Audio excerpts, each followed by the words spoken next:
Muito interessante, Gabriela, que você lembrou a peça que foi para televisão, né? Que Bolsonaro está sentado, assim, de uma maneira muito informal, né? Em uns bancos e conversa com os jovens. É muito interessante, por quê? Porque a campanha de 2018 foi uma campanha muito direcionada para os jovens, né? Então, entre esses, de cada 4 homens, de cada 4 potenciais eleitores, 3 eram homens, mas eram homens jovens que estavam participando da campanha, né? Então, o que acaba acontecendo é o seguinte, a campanha de 2018, ela teve uma forma de se comunicar com os jovens. Então, como que era essa forma, né? Era, por exemplo, fazer com as mãos, com os braços, os sinais de portando armas, né? Então, fazer arminha com as mãos ou com os braços, como se estivesse portando uma arma de calibre maior.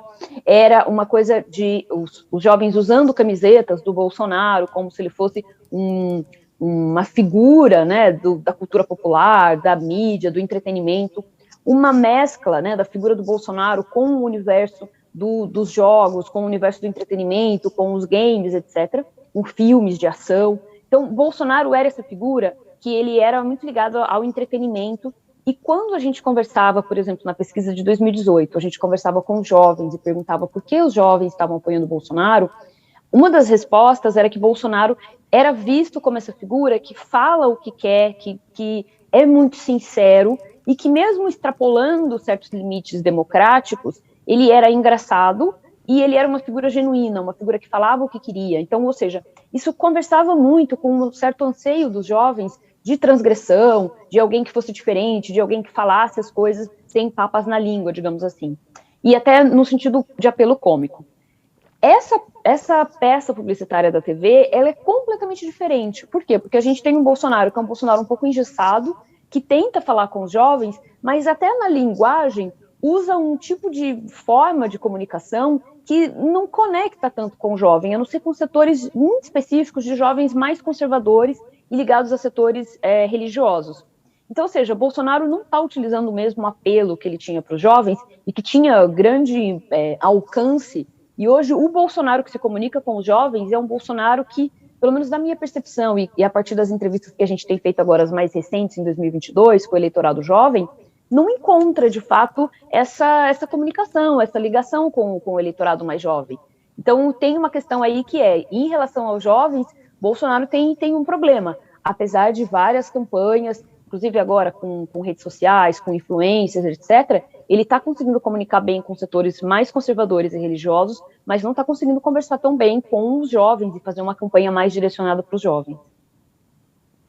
Também quero trazer um último aspecto aqui para a gente abordar, professora, antes da gente encerrar, que a gente já está ali com o tempo bem apertado, mas que é a proximidade, né, assim, física mesmo, durante a convenção, do Bolsonaro com os aliados, né? Então teve ali o presidente da Câmara dos Deputados, Arthur Lira, bem próximo ali do Bolsonaro, usando a camiseta dele também, em apoio. Também o Braga Neto, né, que está nesse posto a vice na chapa de Bolsonaro, e deixando à distância, né, longe dele, o Valdemar da Costa Neto, que é o presidente do partido, né, do PL, que, enfim, tem aí nas suas costas o manda-chuva, né, do PL, que teve nas suas costas aí a condenação do mensalão, né?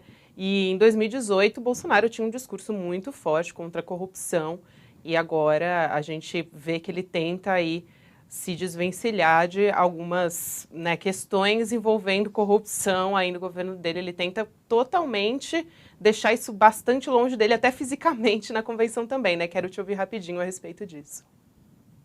Acho que tem uma questão eu iria até para além da questão do Valdemar Braga Neto, que é a seguinte, uma das figuras, né, que está próxima, está sempre nas fotos do Bolsonaro, é a figura do Collor, né? Então, eu acho que membros, né, de outros setores da política, talvez até não seja uma coisa tão clara para a população não vai lembrar ou vai ver uma foto e vai associar. Mas, por exemplo, a campanha tem entre os seus apoiadores mais próximos Fernando Collor de Mello, que no imaginário da população, que na imagem da população, soa muito forte, né? Então as pessoas conseguem reconhecer o Collor numa foto, sabem, né? Lembram do impeachment, das acusações de corrupção.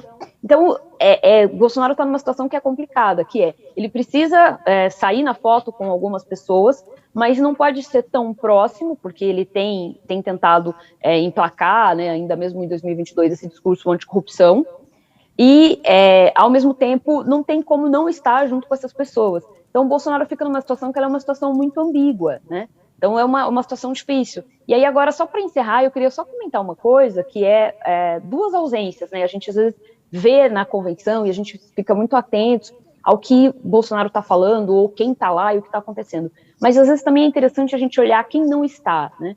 E, no caso do Bolsonaro, tem uma coisa importante que é significativa, que é Flávio Bolsonaro estava, Carlos e Eduardo não estavam, né? E que são duas figuras que foram importantíssimas na campanha de 2018 e que podem, enfim, não estar lá por diferentes razões, mas que de uma certa forma enfraquece, né? Porque a gente tem a presença da Michelle, tem a presença do Flávio, mas Eduardo Bolsonaro e Carlos Bolsonaro não estavam lá. Então eu acho que isso também é uma questão importante da gente notar.